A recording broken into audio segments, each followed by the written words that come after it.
Hello, everyone. I'm so glad you're here. Now, I know what you're thinking. Yellowstone again?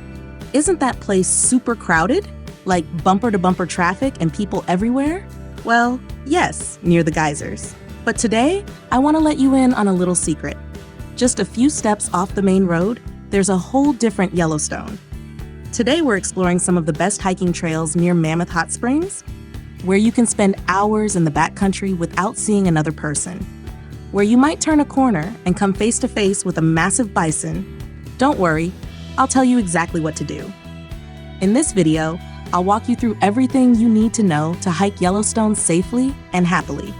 From the best time to go, late July to mid-September, to how to handle bears, bugs, permits, and even dishwashing. Yes, dishwashing. It matters more than you think. So grab your hiking boots, your rain jacket, your bear spray, and maybe a gallon of bug repellent, because we're heading into the wild side of Yellowstone. Now let's start with the most important thing you'll encounter out there: wildlife. Bison may look like giant fuzzy cows, peacefully contemplating life choices, but they are fast, stubborn, and absolutely do not move off the trail for hikers. If you meet one around a blind corner, congratulations. You are now the one rerouting your hike. We're also hiking in prime bear country, which means we'll be making noise on the trail like a group of toddlers with espresso. Yellowstone experts actually recommend hiking in groups, staying on trails, and carrying bear spray somewhere you can reach in 1 or 2 seconds, not buried underneath your snacks and existential dread. And if you actually see a bear, here's exactly what to do. If you see a bear in the distance, stop and remain calm. Do not approach for photos. Give the bear plenty of space. Slowly back away while facing the bear. Detour if necessary. If the bear does not notice you, quietly leave the area. If the bear notices you, stay calm and avoid sudden movements. Speak in a calm, steady voice so the bear recognizes you as human. Slowly wave your arms if needed to appear larger. Do not run. Running can trigger a chase response, and bears are much faster than humans. A grizzly can sprint faster than a racehorse for short distances, which is deeply unfair to hikers. If the bear approaches, sometimes bears bluff charge to scare threats away. Signs of agitation include huffing, jaw popping, ears laid back, swatting the ground, bluff charging. Stand your ground and prepare your bear spray. Most charges stop suddenly before contact. Using bear spray. Bear spray is one of the most effective deterrents for aggressive bears. Use it when the bear continues approaching within close range. A charge appears serious. Aim slightly downward so the spray forms a cloud between you and the bear. Most sprays work best within about 20 to 30 feet. Practice removing the safety clip beforehand. Yellowstone is not the ideal place for a tutorial under pressure. If a grizzly bear makes contact. For a defensive grizzly attack, play dead. Lie flat on your stomach. Protect the back of your neck with your hands. Spread your legs slightly to make it harder to roll you over. Remain still until the bear leaves. Defensive attacks usually happen when a bear feels surprised or threatened. If it's a black bear attack. If a black bear attacks, do not play dead. Fight back aggressively using anything available. Wildlife isn't the only thing that can surprise you. The weather here has commitment issues too. A sunny morning can turn into an afternoon thunderstorm faster than you can say, maybe shorts were a bad idea. That's why experienced hikers usually hit the trail early and try to be off exposed areas before the afternoon storms roll in. Hear thunder? See dark clouds? Turn around faster than a kid who just heard the ice cream truck. Lightning is not your friend.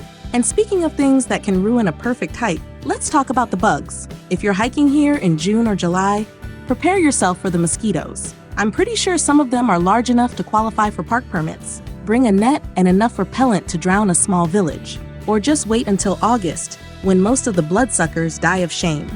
Once you've got wildlife, weather, and bugs sorted, there's one more piece of paper that could save your trip. Permits. Day hikers, you're free. Go wild. Overnight backpackers, you need a permit. No permit, you'll be sleeping in the outhouse. Go to recreation.gov. Peak season, May 15 through October 31, has something called an early access lottery. Yes, it's as silly as it sounds. Apply in March. Or just show up 2 days early for a walk-up permit. Off-season, no lottery, just grab it online. Then pick up your permit in person at any ranger station. Permits in hand? Great. Now here are the ground rules that keep you alive out there. Camp only where they tell you. No rogue camping. You're not a cowboy. Hang your food 10 feet high and 4 feet away from any tree trunk. Bears are clever. They can't climb that. Don't bet your sandwich on it. Use bear poles or cables. And pack out every single piece of trash. Do not wash dishes in lakes, streams, or the backcountry dishwashing sink. Bears can smell that bacon grease from a mile away. Instead, strain all food scraps into a trash bag, pack it out, then use a small amount of biodegradable soap in hot water. Scrub, rinse with a tiny bit of water strained through a mesh bag, and throw that dishwater into the sump pit or a cat hole at least 200 feet from any water source, trail, or campsite. Never dump it on the ground near your tent. You're basically leaving a scent trail that says free buffet. Dogs? Leash only in parking lots and campgrounds. Leave Fido at home, and never leave a pet in the car. It becomes a metal oven. You wouldn't sit in there. Neither should they. Wear bear spray on your belt. Practice pulling it out. A bear will not wait for you to read instructions. Hike in a group. Stay on trails. Go midday. Make noise. Sing badly. Yell, "Hey bear," like a crazy person. If you see a dead animal, run. Bears guard carcasses like dragons. And never approach a mama with cubs. She will rearrange your schedule permanently. Lost? Sit down. Breathe.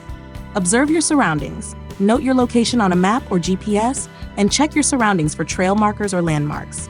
Only retrace steps if 100% confident. If disoriented, stay put. Call 911 if you have service, or blow a whistle in 3 loud bursts. Tell someone your plan. Going alone into the wilderness without telling anyone is how you end up on a missing person poster. Watch for hypothermia. Shivering, slurred speech, stumbling, wanting to take a nap in the cold. Do not nap. That's the forever nap. Get warm. Leave no trace. I know. It sounds like something a park ranger prints on a bookmark. But here's the truth. One rogue granola wrapper can feed a squirrel, which then feeds a fox, which then leads to a bear learning that humans equals snacks. Not great. So pack it in, pack it out. Every crumb, every banana peel, every single sock you accidentally left drying on a tree branch. Yes, even the sock. And finally, let's talk survival skills. You don't need to be Bear Grylls drinking your own pee, but you do need to know what to do if things go sideways. That means taking a well-stocked first aid kit, not the dinky one from the gas station. We're talking bandages, antiseptic, blister care, tweezers for the million tiny splinters you'll get, pain relievers, and an emergency blanket. Yes, the crinkly silver one that makes you look like a baked potato. It can save your life in a sudden temperature drop. Also pack a survival kit, waterproof matches or a lighter, a whistle, 3 blasts equals help me, I'm dramatic but serious, a headlamp with extra batteries, a multi-tool, and at least 1 liter more water than you think you need. And for the love of all that is holy, learn how to read a physical map. Your phone will die. The moment you need it most, it will laugh at you from 3% battery. So bring paper, know how to find north without Wi-Fi, and practice building a quick shelter using a tarp or space blanket. Now look, you could totally figure out these trails on your own. You're smart, you've got a phone, and you're not afraid of a little sweat. But wouldn't it be nicer to just know? To spend your mental energy on the views instead of second-guessing every fork in the path? That's why I put this map book together. It's not fancy, no glossy covers, no fancy fonts, but what it lacks in fanciness, it makes up for 10 times over in information. And now it's a PDF you can keep on your phone or print out. No fluff, just the routes that work, the spots that deliver, and the quiet confidence of knowing exactly where you're going. Honestly, it costs less than a cheesy Yellowstone snow globe or 2 overpriced coffees at the gift shop, except this actually saves you time instead of collecting dust. Buy it, download it, or don't. But if you want to spend less time wondering and more time walking, this is how you do it. I will leave the link in the description. Okay, you're officially too prepared to fail. Bear spray? On your belt. Dishwashing? PhD level. Leave no trace? Saint status. Survival kit? Baked potato ready. Now let's make sure you don't accidentally hike into a swamp. Here are the actual maps, the secret ones, not the ones they hand out at the visitor center. Just you, the bison, and a sky full of glitter. Let's go. Today we're breaking down the Beaver Ponds hike. And yes, there will be jokes. No, there will not be actual beavers giving financial advice. Probably. Okay, maybe there will be beavers, but they don't take tips. The starting point is the Beaver Ponds Trailhead, just north of Mammoth Hot Springs in Yellowstone National Park. If you hit a parking lot full of people who forgot sunscreen, you're in the right place. The finish point is the exact same parking lot. Because it's a loop. So unless you're trying to hike to Canada, you'll end up right back here. Total miles? About 5 miles round trip. That's 5 miles of, oh look, a pretty flower. Now let's talk junctions. This is where trails get sassy and try to confuse you. At 0.2 miles, you'll hit the Howard Eaton Trail junction. Howard Eaton was an early park guide. He probably never got lost. You might, but don't worry, if you take a wrong turn here, you'll just end up on a longer hike, which is just bonus miles no one asked for. At 0.7 miles, you'll meet the Sepulcher Mountain Trail junction. Sepulcher. Sounds spooky, sounds like a haunted house, but really it just leads to more uphill. Because of course it does. If you see this junction, stay straight for Beaver ponds. Unless you want to test your knee cartilage, then go right, I won't judge. This is a day hike. Bring snacks, not a tent. All right, elevation time. And I'm gonna be real with you. You start around 6,200 feet, then you climb, and then you go down, and then you climb again. It's like a gentle roller coaster designed by someone who laughs at other people's suffering. That one friend who said it's basically flat will be very quiet by mile 3. Pro tip, bring water. And maybe a tiny flag to plant at the highest point so you can feel like a conqueror. Or just sit down and pretend to be a mountain goat. Your call. Sepulcher Mountain Trail. And let me just say, the name sounds like a haunted tomb, and the trail length will make you feel like you're in one. But don't worry, I'll get you through it. Probably. Mostly. Starting point? Same as Beaver Ponds, actually. The trailhead just north of Mammoth Hot Springs in Yellowstone National Park. You know, the parking lot where people forget sunscreen. Finish point, also the same parking lot, because it's a loop. A very, very long loop. You'll finish feeling like you've aged 3 years. But hey, bragging rights. Total miles, 11.6 miles. That's not a hike. That's a part-time job. You could watch 2 Marvel movies, cry during both, and still be out here walking. But seriously, plan for 6 to 7 hours, or 8 if you stop to take photos of squirrels. Now the junctions, and there are a lot. Buckle up. At 0.2 miles, you meet Howard Eaton Trail with Beaver Ponds, same as last time. At 0.7 miles, Sepulcher Mountain Trail with Beaver Ponds. Right about now, you're thinking, hey, this is easy. That's cute. At 1.5 miles, Sepulcher Mountain with Claggett Butte Trail. Claggett Butte. Sounds like a rejected character from Downton Abbey, but really, it's just another hill you didn't ask for. At 7.4 miles, Glen Creek Trail with Sepulcher Mountain. Glen Creek. Water. Refreshing. Also, you're at mile 7.4. Your feet have stopped feeling like feet. They are now just sore meat clubs. At 8.1 miles, Glen Creek with Snowpass Trail Snowpass. Even in July, this name mocks you. You might see actual snow. You might also see your own tears freeze. At 9.3 miles, Snowpass with Claggett Butte. Wait, Claggett again? Oh yes, he's back, and he brought more elevation. At 10.1 miles, Howard Eaton with Snowpass. Howard Eaton, our old friend from the first junction, he's been waiting for you, judging your pace. And finally, at 11.4 miles, Howard Eaton with Beaver Ponds. That's the finish, you made it. If you see this sign and you're still conscious, congratulations, you're legally allowed to complain for the rest of the day. All right, elevation, take a deep breath, or don't. There's less air up here. You start around 6,200 feet, then you climb and climb. Then you go down a little, just to trick you, and then you climb again.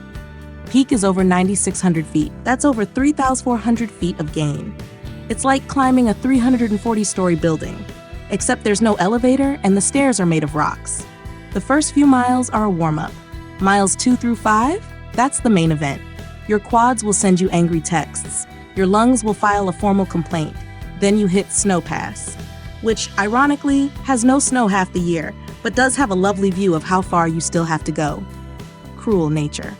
Very cruel. The last 2 miles are mostly downhill, which sounds great. Bring trekking poles. Or just accept that you'll walk like a penguin for 2 days afterward. All right, so we just survived Sepulcher Mountain. Pat yourself on the back or your knees. They did the real work. But now, we're moving to a whole new launch pad. The Glen Creek Trailhead. From this single trailhead, you can access 8 different hiking routes that all start from the exact same parking spot. That's like finding out your favorite coffee shop also sells pizza, tacos, and therapy.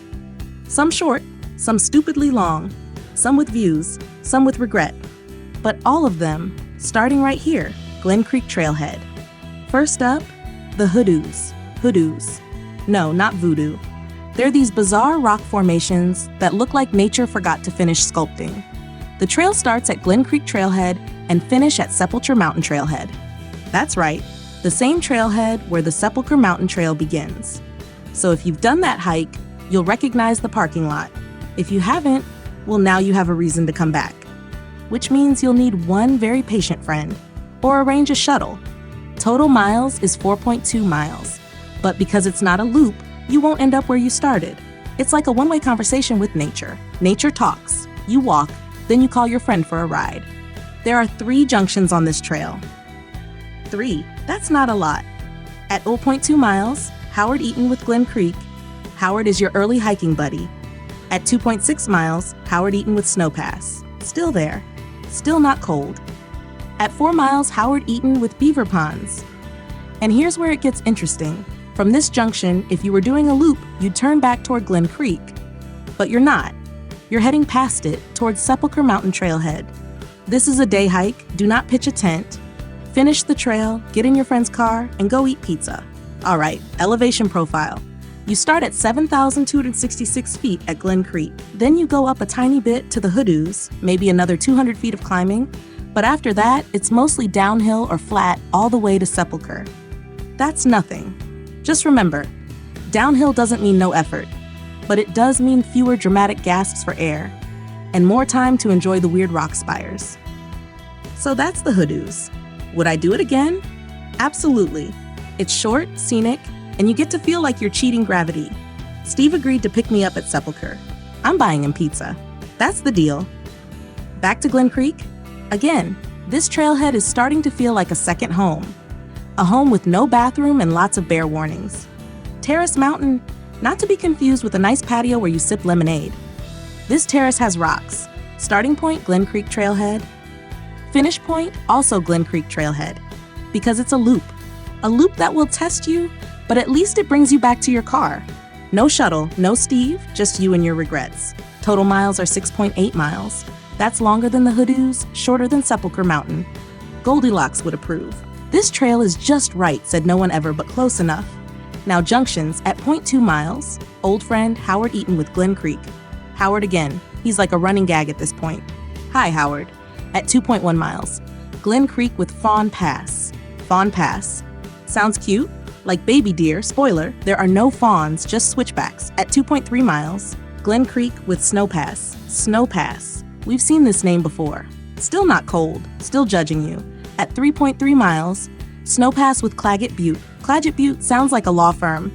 Claggett Butte and Associates will uphill your case. Actually, yes. Yes, they will. At 4.1 miles, Howard Eaton with Snow Pass. Howard and Snow Pass together again, like an old married couple who argue about which way is uphill. At 6.6 miles, Howard Eaton with Glen Creek. And just like that, you're back where you started. Howard waves goodbye. You wave back, too tired to be sarcastic. 6 junctions. That's a lot of chances to take a wrong turn, so pay attention, or don't. Extra miles build character. This is a day hike. Still, don't carry a tent. All right, elevation, and this one is a roller coaster, and not the fun kind with cotton candy. You start at Glen Creek, feels good, feels fresh. You climb gently to 3.2 miles, that's your first high point, 7,464 feet, only 200 feet up. You think, hey, this is easy. That's your first mistake. Because then, and I want you to prepare yourself emotionally, you descend steeply. At 4.5 miles, you drop all the way down to 6,867 feet. That's almost 600 feet down in just over a mile. Your quads will cheer, your knees will file a restraining order. But wait, there's more. Because nature isn't done with you yet. You go through the Hoodoos, those weird rock spires we talked about last time, and then guess what? You start climbing again. You're back up to 7,452 feet. That's another 585 feet of climbing after you already thought you were done. It's like a video game boss that resurrects itself. Then finally, mercifully, you drop back down to the finish at Glen Creek Trailhead. So in summary, up, down, up, down. It's not the hardest trail in Yellowstone, but it is the most emotionally manipulative. You survived Terrace Mountain. See you later, Howard. And by later, I mean the next trail. Cache Lake. And let me just say, this one is not messing around. Starting point, Glen Creek Trailhead. Finish point, also Glen Creek. Because this is an out and back, You go out, you turn around, you come back. Simple in concept, brutal in execution. One-way distance is 5.8 miles. Round trip is 11.6 miles. That's not a hike, that's a pilgrimage. You could watch the extended edition of Lord of the Rings and still be walking. That's almost half marathon. Except instead of crowds cheering, you get mosquitoes, and instead of a medal, you get sore feet. This is not for beginners. This is for people who look at a 10-mile hike and say, that's cute. Now, junctions. There are 5 on the way out. And guess what? You get to see all of them again on the way back. Twice the fun. At 0.2 miles, Howard Eaton with Glen Creek. Hi, Howard. Missed you since Terrace Mountain. At 2.1 miles, Glen Creek with Fawn Pass. Fawn Pass, still no fawns, still a pass. At 2.3 miles, Glen Creek with Snow Pass. Snow Pass, still not cold. At 3.0 miles, Glen Creek with Sepulcher Mountain. Sepulcher, our old friend from the haunted-sounding trail. This junction is where you could turn right and go cry on Sepulcher. But you're going straight, because you have bigger goals. Like crying at Cache Lake instead. At 5 miles, Glen Creek with Cache Lake. This is the big one, the gateway. From here, you've got another 0.8 miles to the lake itself. Then you reach Cache Lake, you take a picture, you eat your soggy sandwich, sit in silence, then turn around and do it all again in reverse, because that's how out and backs work. For this hike, plan it as a very long day hike. Start early, bring a headlamp, tell someone where you're going. All right, elevation. This one is surprisingly straightforward. The good news, it's gradual. The bad news, it's gradual for a very long time. You start at Glen Creek, 7,266 feet. Then you climb, gently, steadily, relentlessly. By the time you reach Cache Lake, you're at 8,041 feet. But, and here's the catch, it's not perfectly flat. There are little rollers, small ups and downs that add up. By the time you turn around, your total elevation gain might be 800 to 900 feet. Nothing crazy. The hardest part isn't the hill, it's the distance. 11.6 miles of gradual everything will make you question why you didn't just go to a lake you can drive to. Now, a very serious warning. This is bear country. Grizzlies and black bears live here. Make noise, carry bear spray, know how to use it, keep your distance. Don't feed the animals. And if you see a bear cub, run? No, never run. Back away slowly. You know what? Just watch a bear safety video before you go. Electric Peak. And let me be very clear, this is not a hike. This is an expedition. This is the kind of hike where you tell people about it and they say, why would you do that? And you say, I don't know, honestly. Starting point, Glen Creek Trailhead. Finish point, same, because you're coming back. If you survive, one-way distance to the summit, 9.25 miles. Round trip, 18.5 miles. That's not a hike, that's a marathon. A marathon with rocks, bears, and 3,700 feet of climbing. Junctions. You'll recognize the first few from Cache Lake. Then things get interesting. The junction with Howard Eaton, with Fawn Pass, with Snow Pass, with Sepulcher Mountain, and with Cache Lake. Remember Cache Lake? That was the 11-mile hike, and then 5.8 miles, Sportsman Lake with Electric Peak. This is the moment of truth. From here, you leave the gentle terrain behind. You've got 3.45 miles to the summit. Straight up, no shortcuts, no mercy. You gain over 3,000 feet. It's steep, it's relentless. It's where dreams go to die and comeback stories are born. Electric Peak is 10,977 feet. That's almost 11,000 feet. If you're not acclimated, you might get dizzy or nauseous. Turn around if you feel bad. Elevation time. The first 5.8 miles are gentle, rolling hills, maybe 500, 600 feet of gain. Easy. Deceptive, lulling you into a false sense of security. Then you hit the Electric Peak junction and the trail looks up at you and says, okay, time to earn it. Total elevation gain for the day? About 3,700 feet. That's like climbing the Empire State Building 3 times while wearing a backpack. You can do Electric Peak in one very long day, or you can split it into 2 slightly less miserable days. Here's both. You made it to Electric Peak. Now crawl back to your car and eat everything in sight. All right, trail crew, that's a wrap on the first batch of Glen Creek routes. We did Hoodoos, Terrace Mountain, Cache Lake, and the absolute beast that is Electric Peak. If you made it to the end of this video, congratulations. You've officially earned 1 virtual high five. This is only the beginning. I've got way more trails coming from this same trailhead. Different directions, different pain levels, same beautiful chaos. So if you don't want to miss the one where I accidentally take a wrong turn and end up in a meadow full of elk, go ahead and hit subscribe. That video is going to be a masterpiece of poor decisions. Now, quick thing, I've put together a little ebook, and it's not just the trails we talked about today. It actually contains all the hiking routes near Mammoth Hot Springs, including the ones I haven't filmed yet. Every junction, every elevation profile, every campsite, and my very questionable jokes. Future videos? They're all in there. Think of it as a backstage pass to every trail you'll see on this channel for a while. The link is in the description if you want to take the info with you on the trail. Think of it as buying me a coffee, but instead of coffee, you get a PDF you can angrily consult at mile 8. Seriously though, this is part 1 of, well, a lot of parts. There are so many more hikes starting at Glen Creek and beyond. So stick around, keep your bear spray handy, and remember, bison are not fluffy cows. They will absolutely ruin your day if you get too close. Thanks for watching. See you on the next trail. Same map, new regrets. Bye.